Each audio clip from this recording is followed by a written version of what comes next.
Hello everyone and thanks for tuning in. It's Ethan on this lovely May 14th, Wednesday, 2025. Guess what? I found a super cool article from the archive that's been trending, and I just had to share it with you all. So the title of this paper is Antifragility of RIS-assisted communication systems under jamming attacks. Yeah, that's a mouthful, right? The curl is also pretty long. It's my sixth.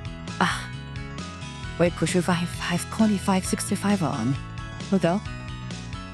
See, what's this paper even about? You know how sometimes your Wi-Fi signal gets weak, or maybe your phone call gets all choppy.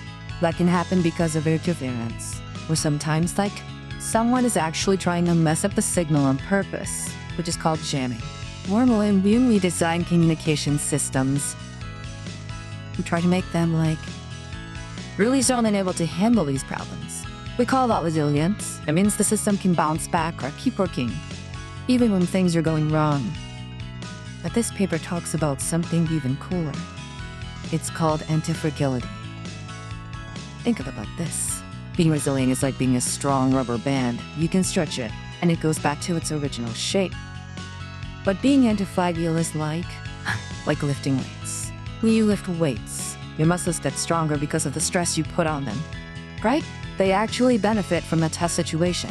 So an antifragile communication system doesn't just survive an attack. It actually gets better because of it. Isn't that wild?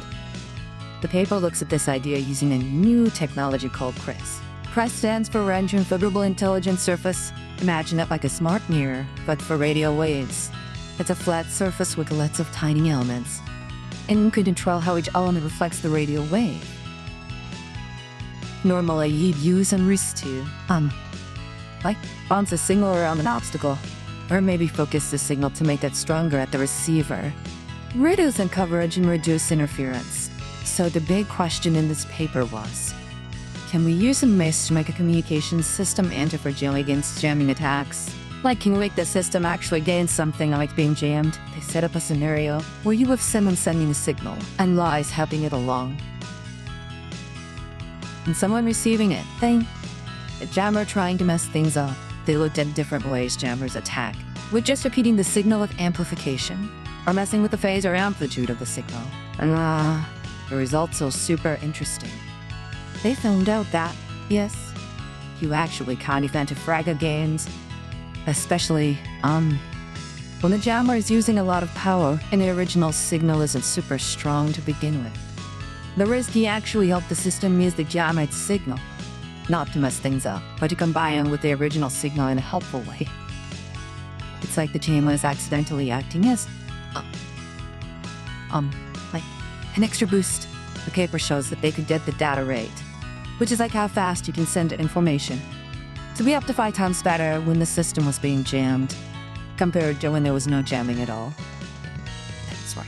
Being attacked made it perform better. To do this, they had to figure out how to detect the jammer, figure out what kind of jamming it was, and then adjust the signal and the way they encode the data. They could even use the RIS to separate the good signal from the jammed signal, either by sending them in different directions, or by making sure they arrive at different times. So, as this apply to our everyday life, we think about places where communication is really important, and maybe there's a lot of noise or potential interference, like maybe in busy cities, or during emergencies, or even for things like controlling drones or self-driving cars. If these systems could become antifragile, they would be way more reliable. They wouldn't just try to avoid problems. They would use the problems to their advantage, instead of your signal dropping when there's interference. Maybe it would actually get stronger. Compared to other technologies, most systems are designed to be resilient. They use techniques to filter out noise, or use error correction to fix mistakes caused by interference. But this antifragile approach is totally different. It's about actively using interference, turning a bad thing into a good thing. Instead of building a wall against the attacker, you build a system that uses the attacker's energy to power itself. Pretty cool, huh? It really opens up a new way to think about designing future wireless networks. So, yeah, that was the super interesting training article I found about making communication systems is a mess, even in my jamming attacks. I hope you guys found that as cool as I did. Thanks for listening. See you next time.